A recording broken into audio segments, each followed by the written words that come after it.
The global fight for gay rights had two major setbacks this week. Today, Australia struck down that country's gay marriage law, just one day after India made homosexuality a crime.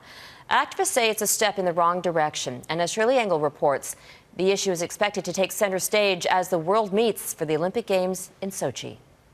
This is personally devastating. Ivan Hinton and his partner Chris Teo are among dozens of gay newlywed Aussies discovering their days-old marriages will be annulled. As one of the absolutely beautiful couples behind me said, we're still married.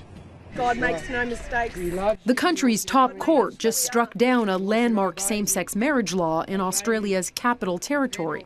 The government, led by an anti-gay marriage prime minister, argued it created confusion because federal legislation defines marriage as a union between a man and a woman. I think that's a good decision for common sense. It makes sense that Australia has uniform national marriage laws.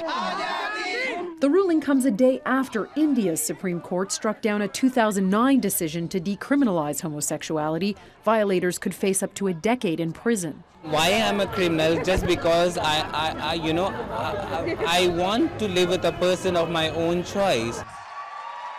Only 18 countries, including Canada and 16 U.S. states, have legal recognition for same-sex couples, but that leaves gays and lesbians elsewhere prone to discrimination, hate crimes, and prosecution. Earlier this year, Russia passed a law banning gay pride rallies. As his country prepares to host the world at the 2014 Sochi Olympics, Vladimir Putin is reiterating his government's anti-gay stance. But Canadians are planning to push back when the world arrives in Sochi. Today is about celebrating Pride.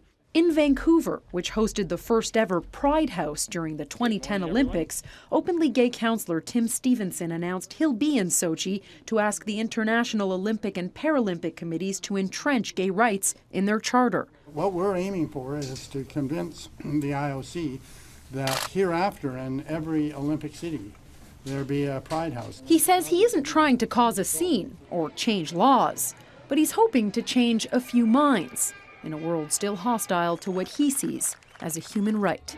Shirlee Engel, Global News, Ottawa.